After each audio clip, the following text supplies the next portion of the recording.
Ang pinagpalang oras para sa pagsamba para sa araw ng pagpalangit ay dumating na. Ngayon, pag-aralan natin ang salita ng Diyos sa sermon na may titulong, Isang Instrumento ng Kapangyarihan ng Diyos ang Pananalangin. Ngayon, ginugunita natin ang pag-akyat ni Hesukristo sa langit mula sa bundok ng mga olibo. 2,000 taong nakalilipas, iniwan niya ang kanyang huling tagubilin sa kanyang mga alagad.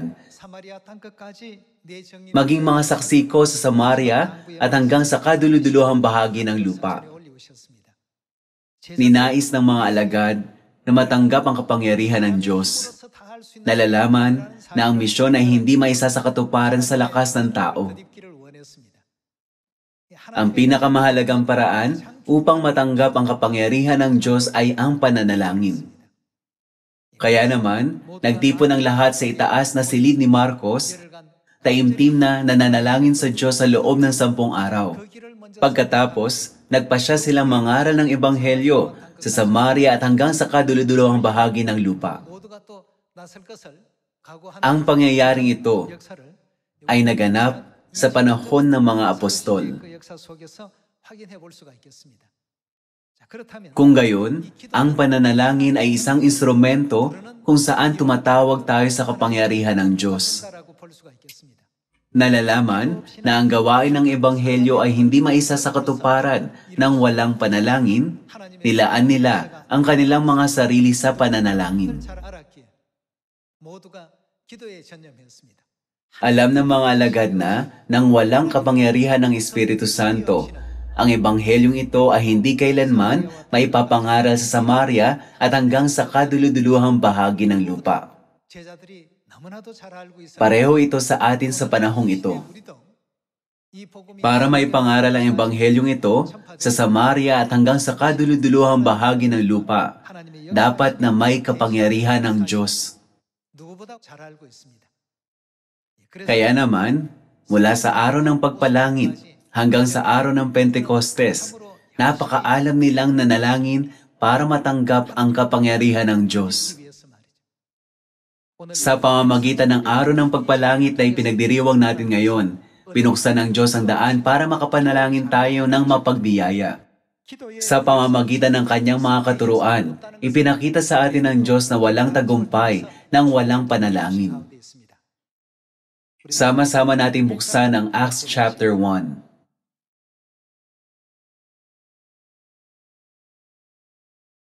Acts chapter 1 verse 6.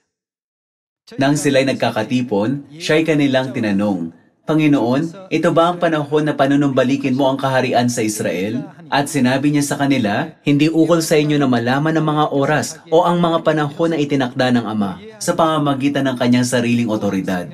Ngunit tatanggap kayo ng kapangyarihan pagbabasa inyo ng Espiritu Santo.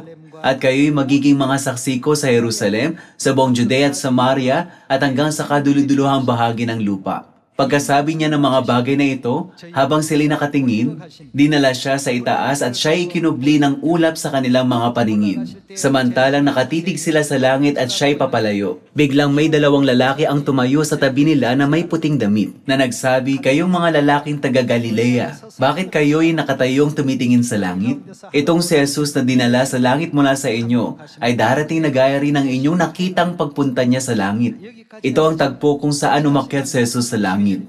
Verse 12. Pagkatapos ay bumalik sila sa Jerusalem buhat sa tinatawag na bundok ng mga olibo, malapit sa Jerusalem na isang araw ng Sabat lakarin. Nang sila'y makapasok sa lungsod, umakyat sila sa silid sa itaas na doon ay nakatira sina Pedro, Juan, Santiago at Andres, Felipe at Tomas, Bartolome at Mateo, si Santiago na anak ni Alfeo, si Simon na makabayan, at si Judas na anak ni Santiago. Sama-samang itinalaga ng lahat ng mga ito ang kanilang sarili para sa pananalangin, kasama ang mga babae at si Maria na ina ni Jesus at ang kanyang mga kapatid.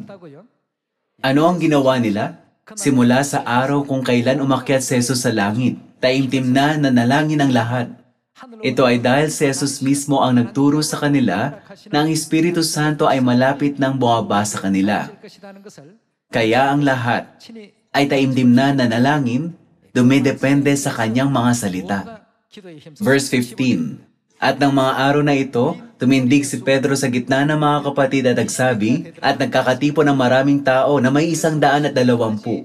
Bilang resulta ng taimtim na pananalangin hanggang sa araw ng Pentecostes, natanggap nila ang Espiritu Santo ng unang ulan na nagpapahiwatig sa simula ng panahon ng mga apostol sa pamamagitan ng sermon ni Pedro. Bago iyon, ang mga naniwala kay Jesucristo at sumunod sa Kanya ay halos 120 katao na nagtipon sa itaas na silid ni Marcos. Gayunman, sa araw ng Pentecostes, 3,000 katao ang nagsisi at bumalik sa mga bisig ng Diyos. At ang pinto ng Ebanghelyo ay nabuksan ng malawak. Kaya, kumpirmahin natin sa pamamagitan ng Biblia na ang panalangin ay isang instrumento kung saan tayo makakatawag sa kapangyarihan ng Diyos. Lumipat tayo sa Mark chapter 9. Tingnan natin ang salita ng Diyos sa Mark chapter 9 verse 28.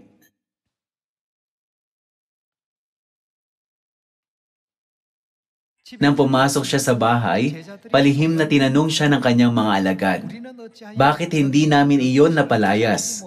Sinabi niya sa kanila, "Ang ganitong uri ay napapalayas lamang sa pamamagitan ng panalangin." Pamilyar sa ating lahat ang tagpo sa Mark chapter 9. Ang ama ng batang inalihan ng demonyo ay dumating at humiling sa mga alagad na palayasin ang demonyo. Pero hindi nila ito nagawa. Sa huli, pinalayas ni Jesus ang demonyo gaya na nakarecord sa Mark chapter 9. Kalaunan, palihim na tinanong ng mga alagad kay Jesus, "Bakit hindi namin ito mapalayas?" Sinabi niya sa kanila, "Ang ganitong uri ay napapalayas lamang sa pamamagitan ng panalangin." Hindi ba't ninais ni Jesus na sabihin sa kanila na taimtim na manalangin? Ginising niya ang kanyang mga alagad na magaganap lang ang mga ganitong himala sa pamamagitan ng panalangin. Isipin din natin ang tungkol kay Elias. Sa bundok ng Carmel, hinarap niya ang 850 bulaang propeta na sumamba kina Baal at Asherah. Sa panahong iyon, nagtayo muna siya ng dambana at naghandog ng mga panalangin sa Diyos. Pakiusap, hayaan ang bayang ito na maunawaan na ikaw ang totoong Diyos.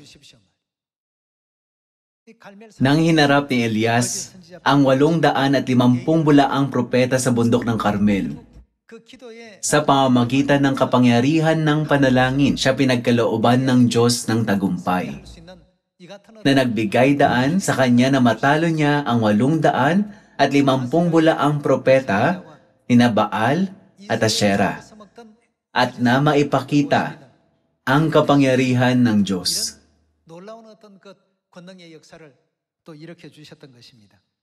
Sa bawat panahon, nabigay sa atin ng Diyos ang isang espiritual na kasangkapan na tinatawag na panalangin, kung saan mapapagana ang kanyang kapangyarihan.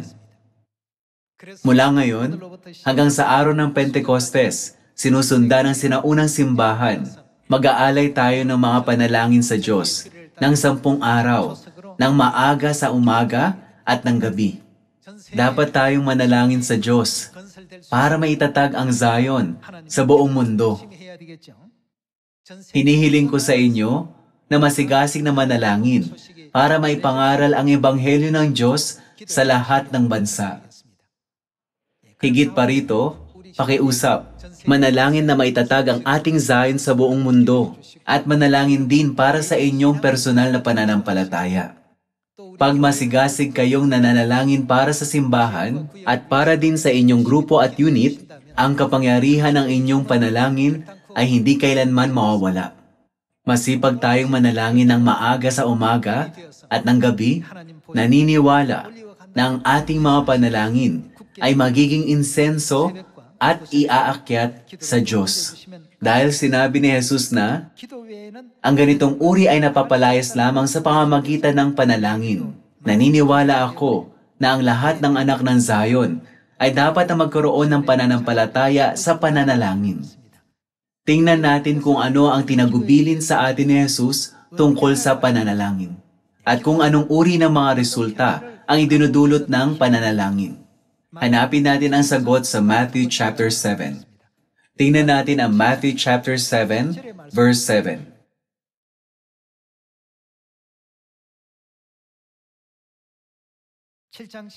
Sa chapter 7, verse 7, sinabi ni Jesus, humingi kayo at kayo ay bibigyan. Humanap kayo at kayo ay makakatagpo. Tumuktok kayo at kayo'y pagbubuksan. Sa Matthew chapter 7, verse 7, ano ang sinabi sa atin ni Jesus na gawin? Sinabi ni Jesus na humingi, humanap at tumuktok. Ano ang ipinapahiwatig ng mga ito? Hindi ba nito ibig sabihin na dapat tayong manalangin? Dapat tayong humingi, humanap at tumuktok sa pamamagitan ng pananalangin. Ano ang magiging resulta ng paggawa nito? Verse 8. Sapagkat ang bawat humihingi ay ano? Ay tumatanggap. At ang humahanap ay nakakatagpo. At ang tumutuktok ay pinagbubuksan.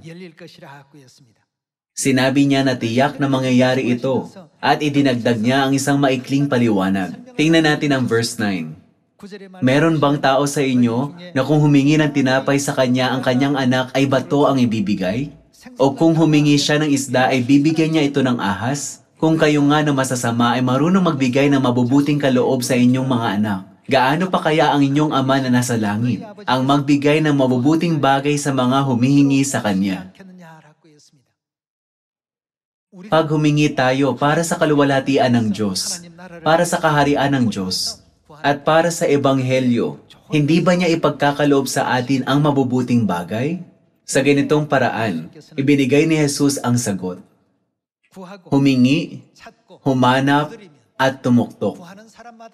Sapagkat ang bawat humihingi ay tumatanggap. At ang humahanap ay nakakatagpo. At ang tumutuktok ay pinagbubuksan.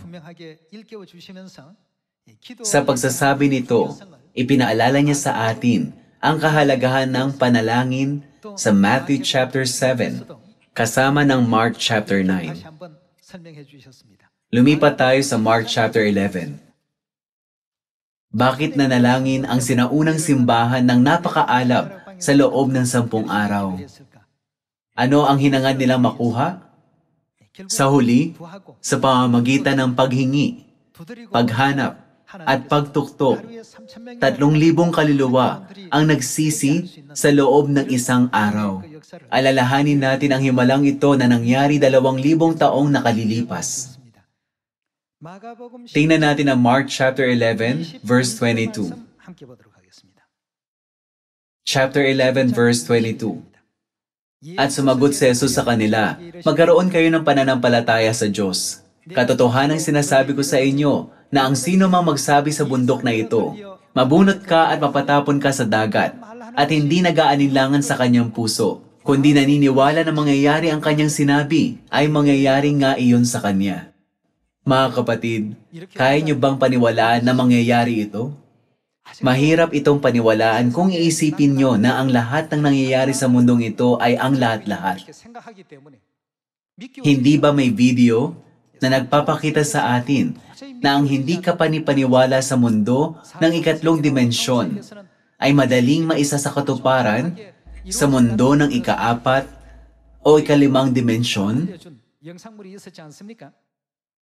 Kahit na isa itong bagay na madaling magagawa ng Diyos, wala sa mga switch ang gumagana dahil hindi tayo naniniwala.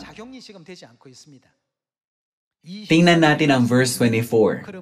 Kaya sinasabi ko sa inyo, ang lahat ng bagay na iyong idalangin at hingin, paniwalaan ninyong, tinanggap na ninyo at iyon ay mapapasa inyo. Ipinangako na ito sa atin ng Diyos. Mga kapatid, pakiusap, hingin at hanapin ang lahat ng bagay na makatarungan, banal at totoo sa Diyos. Kung gayon, tiyak na tutuparin ng Diyos ang lahat.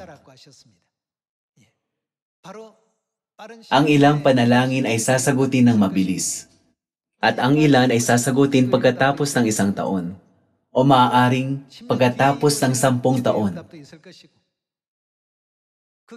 Ayon sa nilalaman ng ating panalangin, tutuparin ng Diyos ang lahat ng ating ipinalangin sa pinakaangkop na sandali at panahon para sa ating kapakinabangan. At dapat tayong magtiwala sa pangakong ito pag nananalangin tayo. Gaano man ako manalangin, hindi pinakikinggan ng Diyos ang mga panalangin ko. Ang ganitong pag-iisip ay gumagawa sa Diyos na maging isang sinungaling. Ano ang sinasabi rito? Ang lahat ng bagay na iyong idalangin at hingin, paniwalaan ninyong tinanggap na ninyo. Isa itong panalangin hinahandog sa harap ng Diyos. Nagbigay ang Diyos ng ganitong tiyak na garantiya patungkol sa panalangin. Humingi kayo at kayo ay bibigyan.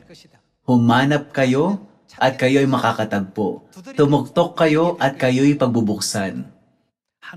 Ito ang ipinangako ng Diyos. Ito ang dahilan, kaya kinailangan ng mga alagad ang panalangin para maisagawa nila ang dakilang misyon ng Diyos. Maging mga saksi ko sa Samaria at hanggang sa kaduluduluhang bahagi ng lupa. Sa pamamagitan ng mga taimtim na panalangin, hiniling nilang, pakiusap, bigyan kami ng kapangyarihan para gawin ang mga ganitong bagay. Pakiusap, bigyan kami ng karunungan at pananampalataya. Pakiusap, bigyan kami ng kapangyarihan ng Diyos. Pakiusap, tulungan kami na maging mga propeta at mga manggagawa na magagawang daigin ng dyablo at hindi mahuhulog sa mga tukso.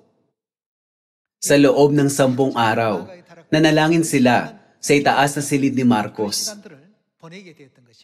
Pagkatapos, nang dumating ang araw ng Pentecostes, ang ganitong kapangyarihan ay natanggap nila. At mula sa sandaling iyon, nangyari ang mga dakilang espiritual na gawa.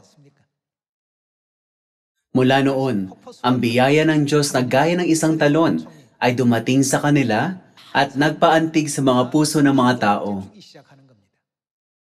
Kaya, huwag manalangin ng hindi buo ang puso, kundi maniwala na tiyak na tutuparin ng Diyos ang lahat ng panalangin.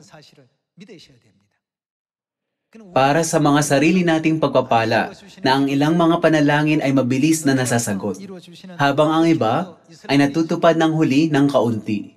Dapat tayong maniwala na kung ang ating mga panalangin ay angkop sa mga mata ng Diyos, tiyak na ipagkakaloob niya ang lahat ng ito.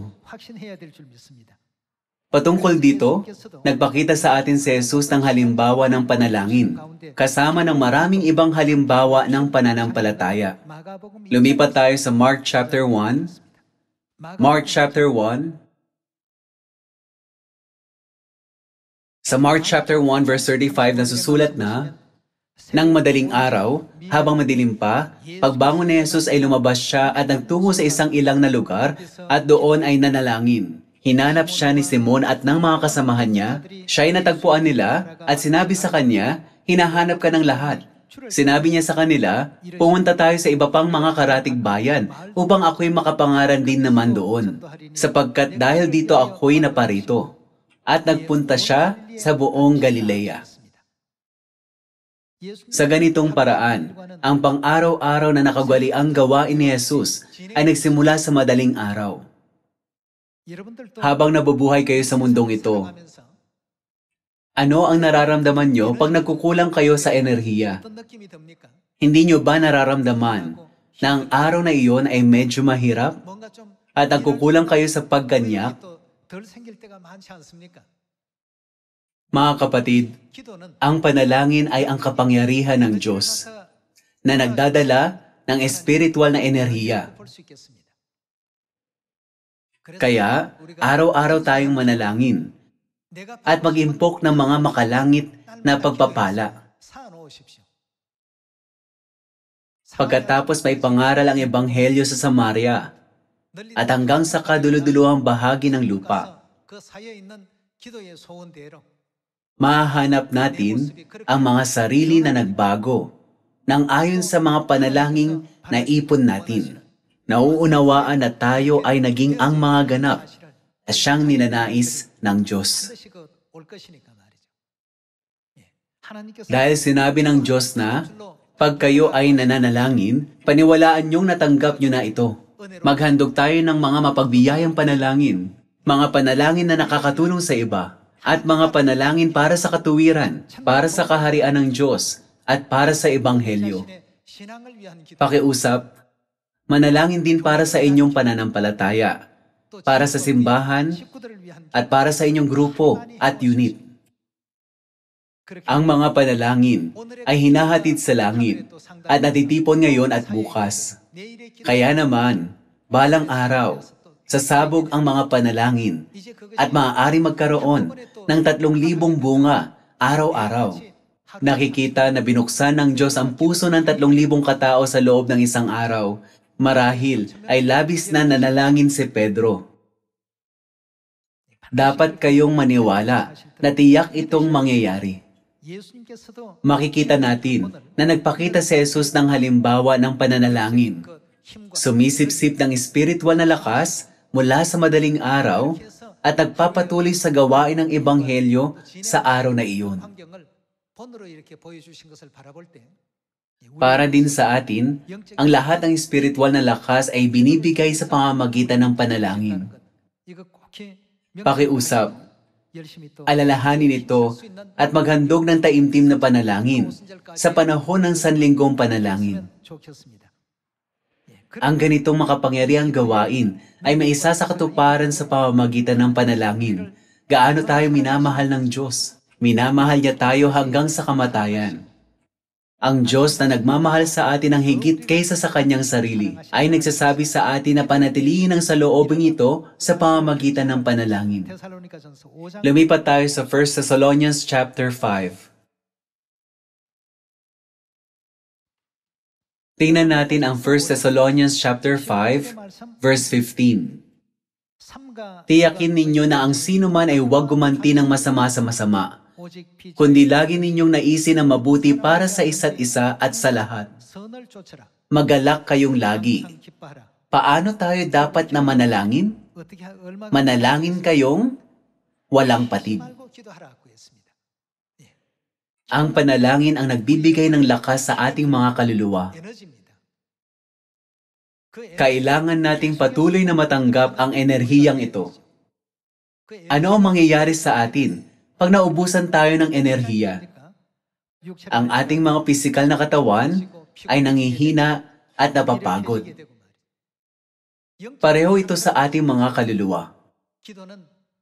Ituring ang panalangin bilang ang enerhiyang nag-uugnay sa atin sa Diyos. Kaya hindi nais ng Diyos na maputol ang enerhiyang iyon ng kahit sa isang sandali. Kaya sinasabihan niya tayo na manalangin ng walang patid. Mamuhay tayo sa pananalangin araw-araw. Gumagawa man tayo ng maliliit na gawain, malalaking proyekto, mahalagang bagay, o ng mga di gaano makabuluhang aktibidad. Pag ginawa natin ito, pahihintulutan tayo ng Diyos ng kahit 30,000 o 300,000 bunga sa loob ng isang araw. Gaya ng nakapamunga si Pedro ng 3,000 mapagbiyayang bunga sa loob ng isang araw. Hindi ba niya ipapahintulot sa atin ang ganitong kakamangha-manghang gawain? Gagawin niyang sumabog ang ating mga panalangin sa isang punto kalaunan. Kaya manalangin na masigasig at patuloy na magtipon ng mga ito. Dapat tayong maniwala na natanggap natin ang lahat ng ipinalangin natin. Hindi hinihiling sa atin ng Diyos na manalangin ng walang patid para gawin itong mahirap para sa atin. Ginigising tayo ng Diyos sa patuloy na manalangin dahil nais niya na lagi tayong makaramdam ng spiritual na lakas na ibinibigay sa pamamagitan ng pananalangin.